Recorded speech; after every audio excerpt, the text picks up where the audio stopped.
Hello, Facebook.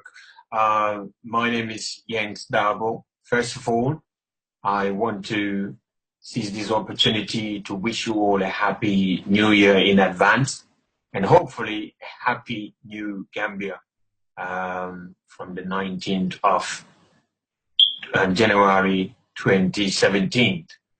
I just want to do this video and I'm doing it pre-recorded instead of live on Facebook. And the reason being is that I want to talk to you about something very important today. And I don't want to get distracting calls whilst I'm on the video, on live video streaming on Facebook. So I decided to pre-record this one and share it with all of you. So the video is about the current political impasse in the Gambia.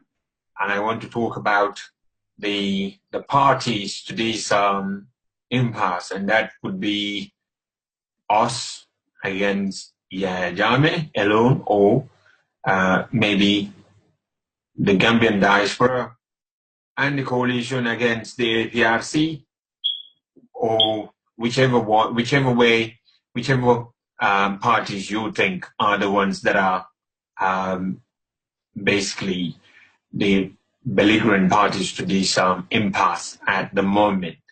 But anyway, I would say us against Yahya Jammeh for the purpose of this video, and then would want to talk about all the other things, and more importantly, I want to talk about the silent stakeholder in the impasse, who is very silent and nobody seems to be hearing him at the moment.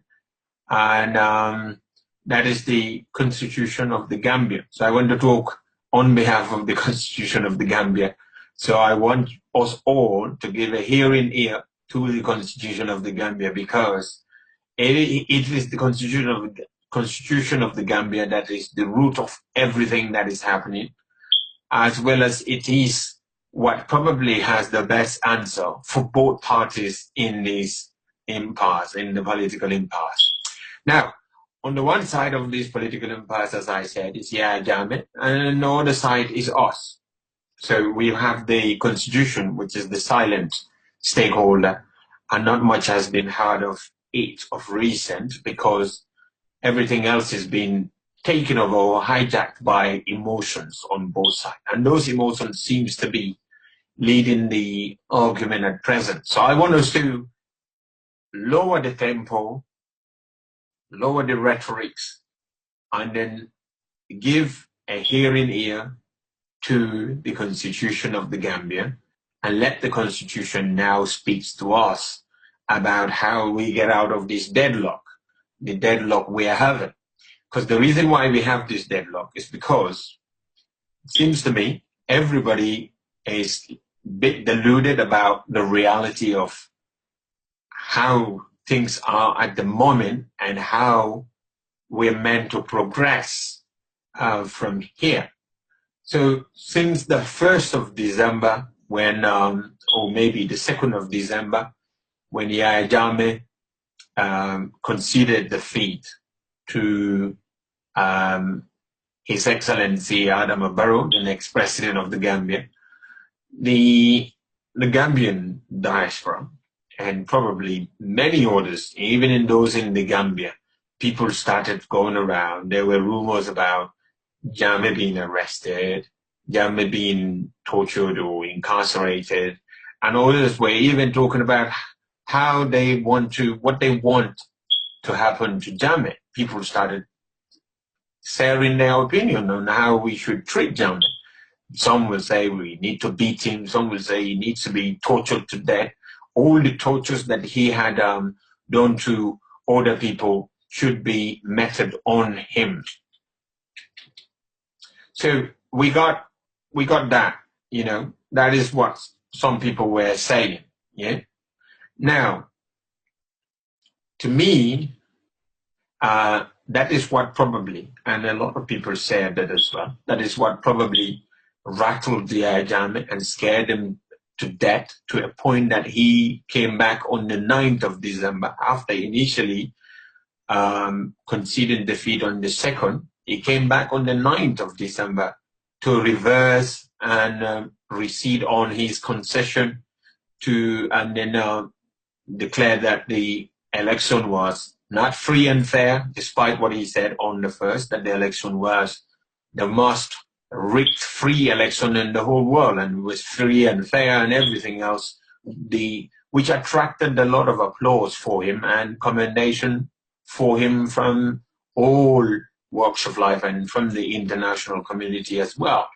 Now, Jammeh did the reverse on the 9th because there were a lot of, as I was saying, the other side of the political impasse started going on in the hallucination of what they're going to do to Jammeh. They're going to kill him. They're going to torture him. They will put all kind of stuff to him, and they will do whatever he has done to others onto him. Justice, an eye for an eye. So Jammeh came back on his own words and said that the election wasn't free and fair and that he was going to annul it, and we are going to go back to the polls again and vote for the next president of the country. Now, it seems, in fact, Jammeh is also deluded about reality. Just like how we are deluded about reality of how things are supposed to be. Because we are saying we are going to arrest Jammeh, we're going to torture him, we are going to incarcerate him. Literally what we are saying is we ourselves are going to be the judge, the prosecutor, and the executioner. So just like Jammeh, what Jammeh also did, he said he is going to annul the decisions, and then he probably later on decided that, his Attorney General and Minister of Justice decided, well, we need to do it in the legal way, and that is to file a petition to the Supreme Court if we have a problem. I might do a separate video on the Supreme Court one, but this one is not to do with the Supreme Court. This is talking about the delusions that both sides of this political impasse seems to be having. And the important stakeholder in the whole issue, whose views ought to be taken into consideration, is not being given much of a fair hearing at the moment. And that is the Constitution of the Gambia. As I said, we have to give a good hearing ear or ears to that silent party, and that silent stakeholder, and that is the Constitution of the Gambia. So, before I come on to breaking down the delusions that I think either side is having, let me just firstly talk about what I think is the reason, is the root of all of this thing, is the reason behind all of us, or the two parties that I mentioned, this impasse, having these delusions. You see, unfortunately for the Gambia, we haven't had many, maybe we've probably never had, constitutional transfer of power from one governing party or government to another governing party or government. We've never had that before. So the only change of power that many of us can recollect is that of what actually transpired on the 22nd July 1994 when Jammeh came to power. Now, that wasn't a constitutional transfer of power. That was usurping of power, of constitutional power, from a constitutionally mandated government by armed forces of the Gambia, or by the Gambian National Army, under the ruling council of the Armed Forces Provisional Ruling Council, which was headed by Jammeh and deputied by Senator Sabali. Now, what happened on that occasion was a power grab. It was under the previous constitution of 1970. That was a treasoning treasonable act, what they did on that occasion. They committed treason on that occasion by overthrowing the constitution of the country of 1970. And so, in effect, what the German government did was to contravene the constitution of the Gambia at the time. And that was the reason why the first thing they did was to annul that constitution, was to bar that constitution and render it odious from that moment onward, and substitute it with what was then known as military decrees. So they were passing these decrees. Those decrees then became law. Those decrees became law until when Gambians voted in the referendum in 1997 for the current constitution that we have at present. So this is the root of the bubble that we are, or the root of the delusion that a lot of us are having. This is the source of it. This is where it emanates from. Because the reason being is this.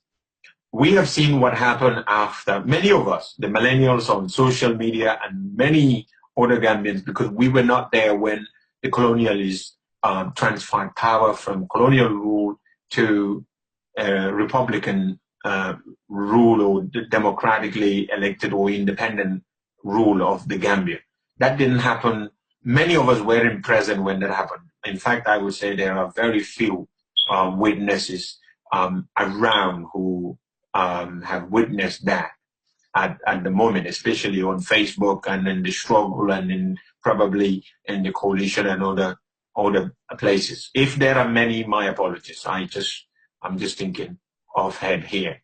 So maybe there are many, but a greater majority of Gambians on social media and who are politically engaged at the moment weren't around when that transfer happened. So what we could recollect was the 1994 transfer of power. That wasn't even transfer. It was a grabbing of power by Jammeh and the Armed Forces Provisional Ruling Council from the democratically mandated or the constitutionally mandated government of Sadao Dakar Bajawara and the PPP government at the time. So what they were able to do under their military decrees is what a lot of us are now talking about doing after power is transferred to us constitutionally. So many of us are thinking what actually happened on the 1st of December 2016 is more or less what had happened on the 22nd July 1994, and that is the transfer of power from Jawara to a military government. No, this is nothing like that. What happened on 22nd July 1994 was a power grab. It was a taking power by force. What is happening, or what has happened, or what is going to happen as a result of what happened on the 1st of December 2016 was a constitutional transfer of power, and that is what is meant to take effect on the 18th or 19th of January. When Jammeh's mandate ends, Jammeh is meant to transfer power in accordance with the constitutional provisions of 1997 from one government to another. Now, that is not what happened on 1994. Nothing was constitutionally transferred. In fact, what happened is that constitution was completely suspended. It was barred, it was annulled, and it was substituted with military decrees. Yeah, military decrees. So what many are saying, so the delusion, a lot of us who are on Facebook, and this is many of the people who are saying, well, we are going to grab Yahya Jammeh, we're going to arrest him, we're going to take him to mile 2, we're going to torture him, we're going to do all of that. Those are all unconstitutional. You know, the constitutional provisions of the Gambia are totally against those kind of things. So in essence, what a lot of us are reminiscing, or what a lot of us are thinking of doing, is what Jammeh and his coup plotters of 1994 were able to do, and that is to arrest people, detain them, do whatever you want to do. That's what we are thinking we can do come the 19th of January, or after transfer of power from the Jammeh regime to the coalition government led by His Excellency Adama Barrow. So a lot of us are saying, well, we're going to grab him, we're going to torture him, we're going to do all of that thing, because we are now thinking of what Jammeh and his guys were able to do after July 22nd, 94, and we think that the moment we have power, we can do the same thing. It's a very different thing, and this is the delusion that we have, that we need to get out of and then come to reality and realize that that is not what we can do, and lower our expectations and bring the tempo down and lower the rhetoric, because that is what also scared Jammeh. Now, Jammeh, too, on the other side of the impasse, is also deluded, because he is jumping around thinking, well, this is like 94. After 94, he is also of that deluded, because he is thinking that this is post 94 here, post 22nd July 1994. He can do what he wants. He can annul the constitution of the 1997. That simply doesn't make sense. This is the constitution that Jammeh campaigned for Gambians to vote for in 1997, and Gambians voted for. And they did not vote for that constitution to last for the reign of Jammeh in power, or to last so long as Jammeh is voted in to power. So if he is not voted in, that constitution should be annulled, and then a new constitution, or he should rule us by maybe now presidential decrees, or probably military decrees. So he is also living in that cuckoo land, just like we are living in that. A great majority of us are also living in that cuckoo land. This is what we're going to do. He is saying, well, hold on here. Before you do that to me, I might as well just annul everything to deprive you of that power to be able to do that. But that power doesn't even exist if only Jammeh knows. So this is the root of the whole impasse, if you ask me, is that we all are talking wishful thinking, basically. We are expressing our wishful thinking. Jammeh is expressing his wishful thinking, which is that he thinks that he can be able to annul everything and force us to another election without any regard to the constitution that remains extant. We, on the other hand, are saying we are going to grab Jammeh, we're going to arrest him, we're going to torture him, we're going to kill him, we're going to do whatever we want to do to him. Nobody is even talking about due process here, or following the constitutional provisions. Some people would even say, I hate it when people talk about granting amnesty to Jammeh or forgiving Jammeh. You know, we got to, before we even get to the forgiveness part, we got to know what rights or what powers do we have to, and on what can we do that which we can claim to have derived from those powers. So that power allows us to do to Jammeh at the moment. That is the silent constitution sitting there, and it has all the answers, but nobody is looking up to the constitution.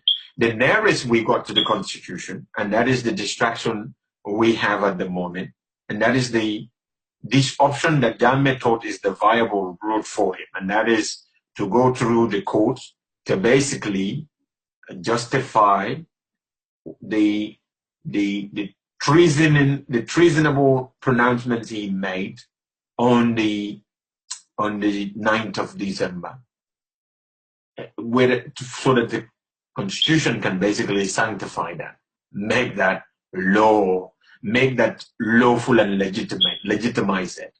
Now, he is delusional. That is difficult. That is almost impossible for him. But he is not looking at his own part, because he doesn't want to look at the constitution of the Gambia and look at what are the viable options for him, the path to his sanctuary in Canela. He's not looking at that from the constitution. He's looking at it from the emotional paranoia that had hit him as a result of our emotional anger, from our emotional anger and the euphoria we got. So the constitution is just there, silent, and nobody is given the hearing ears to it. So the constitution is speaking, but we are not listening, and none of us are listening to what it says. So now let's break it down and listen to what the constitution says. So firstly, with regards to whether we can be able to prosecute, and this is the one side of the political impasse, and that is the other side of the spectrum here, and that is us. Many of us who want to see Jammeh prosecuted, to see Jammeh tortured, to see Jammeh killed, or to see the worst happening to Jammeh because of what Jammeh did to us. Well, this is what the Constitution says, and I'm going to read what the Constitution says. And this, you can all be able to see this. I'm going to only read the particular section which I think is very much relevant to this, and that comes under Section 69 of the Constitution of the Gambia, 1997. Now, at Section 69, subparagraph 1 and 2, subparagraph 1 and 2 talks about, especially 1 talks about, whilst in power, it says, except as provided in subsection 2, no civil or criminal proceedings shall be instituted or continued against any and person while holding or performing the functions of office of president in respect of anything done or omitted to be done by him, or whether in an official or private capacity. Now, that is probably, I think, we can all deduct from that, and we can all decipher and understand that that is very clear, crystal clear, and it clearly states that we cannot bring or continue a criminal or civil proceedings against Jammeh while he is in office. So that is the immunity. That's what they call immunity. He has an immunity from prosecution or civil or criminal proceedings while he's at office. And the next part that will also apply is Section 69, subsection 3, subsection 3A and 3B. That talks about after a president has vacated the office of president. And it says, subsection 3A states, no court may entertain any action against him or her in any civil proceedings in respect of any act done in his or her official capacity as president. That is subsection 3A. Subsection 3B continues, a criminal court shall only have jurisdiction to entertain proceedings against him or her in respect of acts or omissions alleged to have been perpetrated by him or her while holding office as president, if the National Assembly has resolved on a motion supported by not less than 2/3 of all the members that such proceedings are justified in the public interest. Now, I don't know whether that is clear enough or you find it a little bit ambiguous. Now, if you find it a little bit ambiguous, I will try and explain it and break it down for you. What that means is, once he left office, so once Jammeh departs office on the 19th and hands power to the coalition government, the Constitution says, we, the people on the other side, jumping around and wishful thinking, and we who are wishing to basically jump on him and grab him and then torture him and kill him and squeeze him to death, the Constitution said, we cannot bring neither a civil case no a criminal proceeding against him unless and until 2/3 of the National Assembly, so 75% of National Assembly members,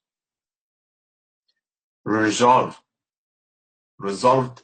on a motion. So they pass a motion supporting a criminal court to entertain proceedings against Jammeh, provided that that is justified in the public interest. Now, justified in the public interest is very easy to meet, or to meet the threshold or to fulfill. But what might be very difficult is getting 75% of the National Assembly, especially the National Assembly that we have. And remember, the National Assembly that we have today, and that which is going to be there until somewhere March, when we are scheduled to have parliamentary elections, that National Assembly is currently maybe 90% or 85 to 95% APRC members. Now, what we are literally asking them, if we are to be able to grab Jammeh on the 19th, will be to say to the National Assembly, the 90% APRC members, that you need to pass a motion, or 75% of the APRC members in the National Assembly, to pass a motion to literally grab their boss, their party leader and party executive to court in order to prosecute him. And this is one thing that is important. We cannot be able to jump on him, grab him, and some people are even saying we need to boil water, and when the water reaches simmering point, then we dump the air in it. And shortly before he dies, we then drag him out and then let him burn a bit, or let him feel the pain of it so much that maybe he would probably want to die. And then before he dies, we maybe try to kill him, and then we dump him back into the stuff. So they're thinking of the most painful death or most painful punishment that they can think of is what they want to inflict on Jammeh or apply to Jammeh come post 19 January. Now, you could see that the Constitution basically talking to all of us says that that is not possible. But the Constitution has also provided a pathway for Jammeh, a pathway there, and I hate to be the one telling Jammeh what he needs to do, but for the sake of resolving this political impasse, maybe I am tempted to do that today, and that is this. Jammeh, literally, Constitution said we can't do nothing to you. Why then try to spend so much money bribing judges from Nigeria and other places to come and sit to a case that is so unmeritorious as the petition that you file at the Supreme Court? You know that very well. Even if you're able to get the 6 judges to sit on the case on the 11th or on the 10th of January, the difficulty you're going to have is not only convincing those judges to make a decision in your favor, but convincing ECOWAS and everybody else that a due legal process had taken place. That is just beyond your reach at the moment, if you ask me. So what is your best viable option? Your best viable option, obviously, is not this petition you're trying to use to legitimize your illegal pronouncement of the 9th of December, which is to annul the result and the will of the Gambian people. So that is not your best viable option, Jammeh. And if anybody ought to advise you, they need to tell you that that is not if they want to advise you sincerely. If your lawyers are not that sincere enough, maybe you need to get another lawyer. But any person who is sincere enough and wants to give you a sincere advice, they will tell you your best path to a holiday in Kanilai, free from this mob that is there, the mob that is ready to lynch you, is for you to follow the Constitution. It provides you with immunity, and the way you can uphold onto that immunity is to ensure that your National Assembly members Do not go against the will, the wishes of you and your party. You probably need to apologize to the Gambian people, apologize to your own party members, relinquish your position in the party, try to get someone who is credit-worthy, who is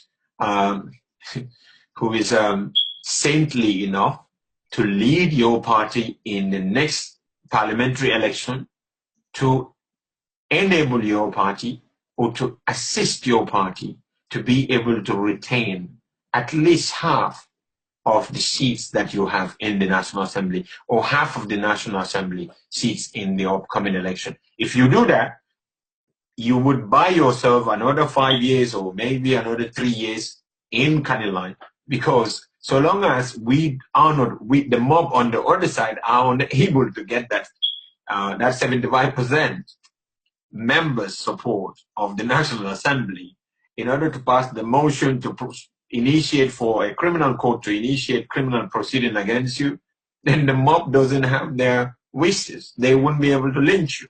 So we are all stuck on the one side. And I must tell, maybe I'll come to that. But the part that you're on at the moment, trying to annul the constitution that provide you this safety, is madness. How can anybody in their right senses want to go against the constitution that provides them this holiday in Kaniline by going to the Supreme Court and bring down or annulling the whole election and try to stay in power beyond their mandate and undermine that constitution? That is just madness. It just makes no sense to anybody. A constitution that provides you with such an immunity from everything that you have done to us, and we are a mob on the other side thinking we need to be, you don't deserve even to pass Denton Bridge, much more to get to Kaniline. But the constitution provides you that. And you are still not satisfied with that constitution. You want to challenge the mandate of that constitution. You want to challenge the provisions of that constitution. You want to bring that constitution into disrepute. It makes no sense to any sound-minded person. The person doesn't have to be a lawyer. Anyone who understands these things, maybe you don't understand, but now you should understand that there is a viable pathway for you, a viable pathway to Kaniline for you. There's a viable pathway for you to Kaniline, but only if you know how to pursue it. If you don't pursue it in the right way, so if you decide to stay in power beyond the 19, then you're committing treason. And if you commit treason, you have to understand that your presidential immunity ends on that date. And Section 69, subsection 3A and B do not apply, because it says acts and omissions that you have done while as a president. From the 19th, you're no longer the legitimate president. So whatever acts you do not come under the purview of that immunity. And therefore, you would be attracting the wrath of this mob that is just dying there to lynch you. So this is your choice. If I am in your shoes, if I have to be your devil's advocate here, I would tell you, Mr. President, Jammeh, take the option, the viable option, which is to try and get back, because the reason why I am saying that you need to apologize here, I'm not talking on our side to apologize for us to forgive you, because there are people who will not forgive you. I wouldn't forgive you. You are still holding my own brother in prison. I am never going to forgive you. A lot of people will not forgive you. Don't even get deluded with that. No, not many of the mob on the other side are going to forgive you. No, they're not going to forgive you. However, you, as a politician, needs to be shrewd enough to know that if you apologize to the voters, maybe they might forgive your party and vote some of your members, your National Assembly members, so you can be able to retain the 50% of National Assembly. Now, I've talked about Yahya Jammeh there and how Yahya Jammeh can beat the justice system. and how he can beat us all, how he can beat the mob from lynching him. How he can do that, I just explained that to him. Now, I hope that is clear. The constitutional provision, and this is just one constitutional provision that I am just dealing with today, and that made that clear, how Jammeh can have a pathway to Canning Line. Now I'm going to talk about the other side of the political spectrum, or the impasse here, and that is us, the mob with sticks, with cutlasses, with needles, axes, and you name it. Whatever weapon you can think about, knives, needles, razor blades, everything, waiting to be unleashed on Yahya Jammeh for the evil that he has done to all of us over the last 22 years. What is our best part? Well, the Constitution, as I said we can't do nothing to him. We just have to hold on to this, whatever weapon we are holding on to at the moment. But we can't do nothing to him, and the reason why we cannot do, remember, the thing that gave us the right to vote on the 1st of December was the Constitution. If the Constitution gives us that right and gave us the euphoria that we had on the 2nd of December 2016, that Constitution deserves our respect. It deserves our reverence. It deserves the sacrosanct that we should give it to it.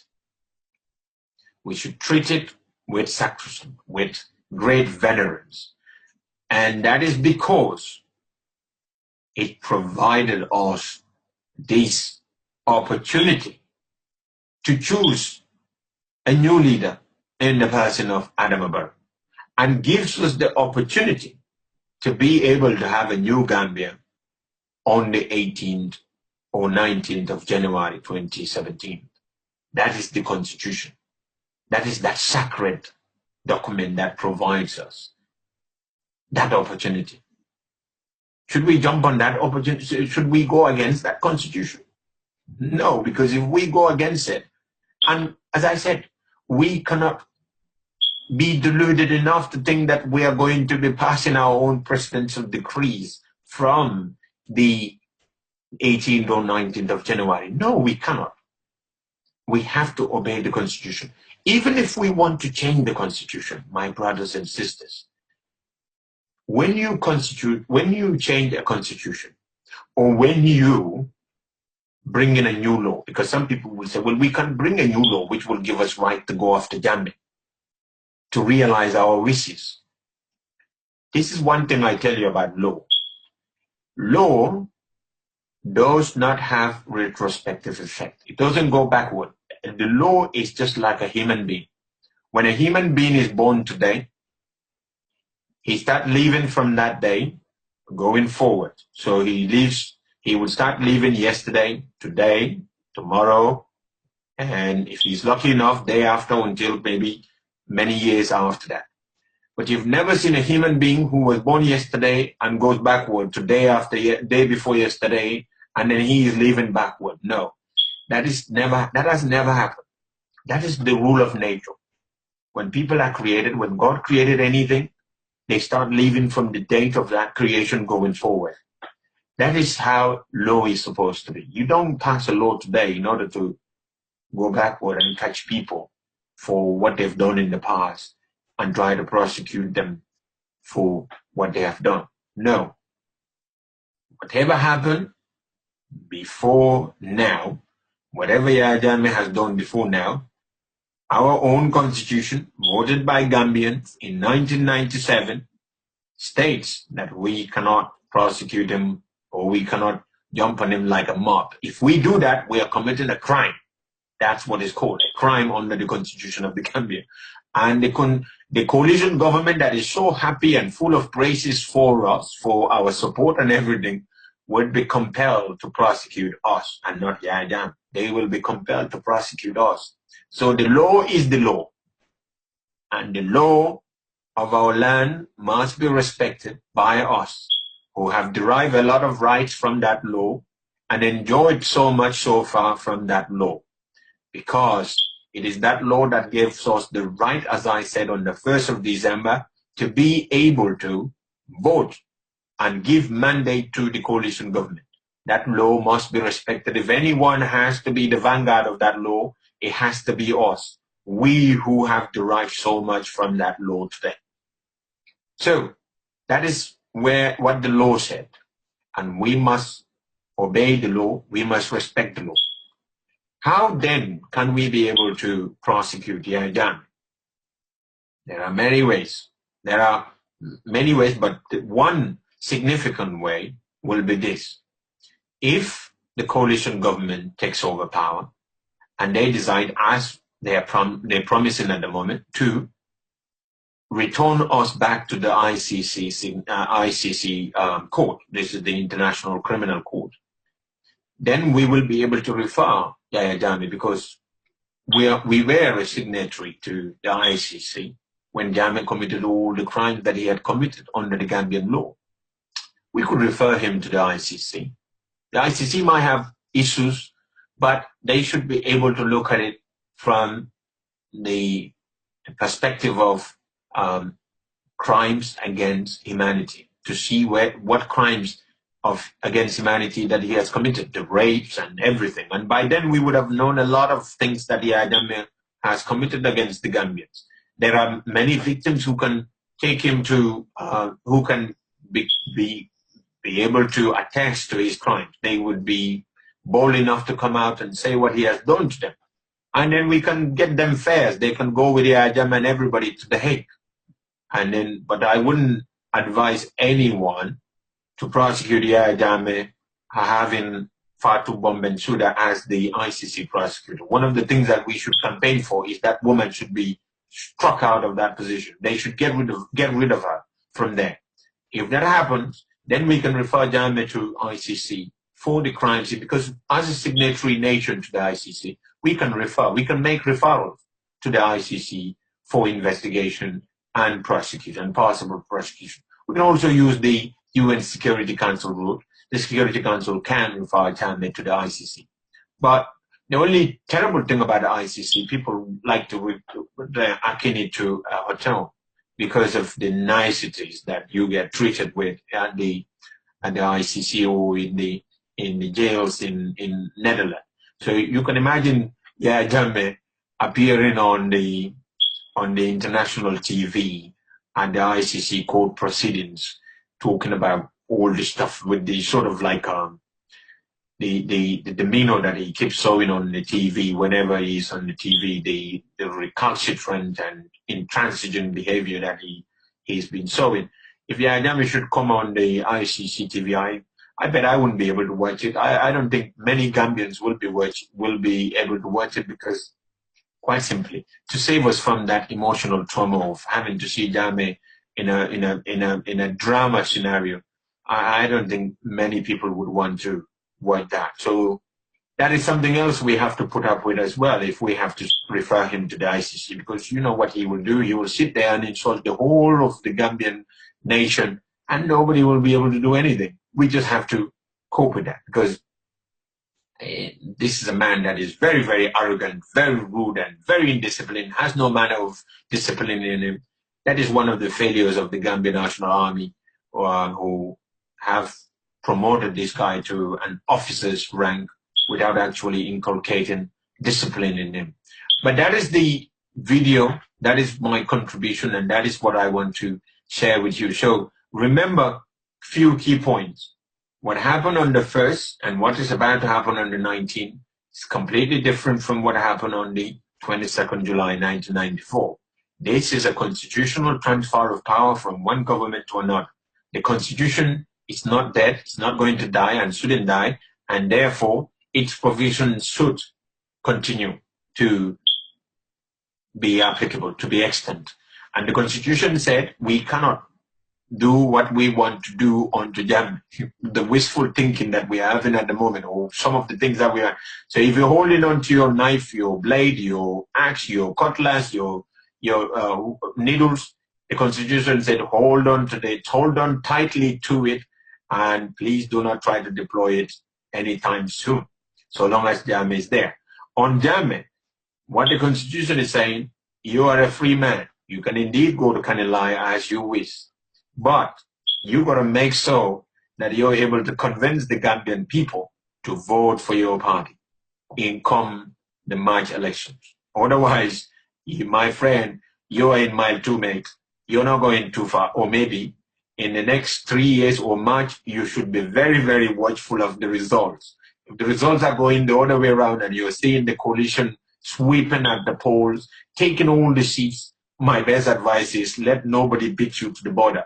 And at the Casamas border on the other side of Canela. Make sure you jump first before anyone else. And but until then, the Constitution said you are a free man. You can go to Canela. The mob will be on the streets with their whatever weapons they're holding on to, but they can't do nothing to you. That is the smartest move you've done, and putting all of that in the Constitution of the Gambia. We cannot be ungrateful to this Constitution, which has given us so much and so much joy from the 1st or from the 2nd of December to the 9th of December. It is our sacred book or sacred laws, which we have to respect. And this is where I'm going to draw the curtains on this discussion today. I just want you all to give a good hearing ears to the Constitution of the Gambia. The Constitution is not silent, it's speaking. It's just that we are not listening to it. And let us all listen to it. Let Jammeh listen to it and save us from this waste of time or waste of his own time at the Supreme Court, and start packing his bags and go to Canela. And let us all who are trying to buy weapons and whatever weapons of torture we want to get, let's save ourselves some money, because the Constitution said we are not going to be able to do that via Jammeh. That's where I'm going to end this video, and I hope you all benefit something from it. And I take this opportunity to thank you all, and thanks to every Gambian who voted in the elections as well. I did a video calling on Gambians to vote for our values.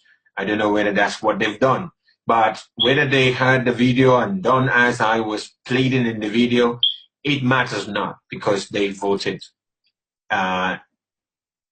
in line with our values. And I want to say thank you to all of you. I want to say thank you to the struggle. Thank you to everyone who done whatever they did to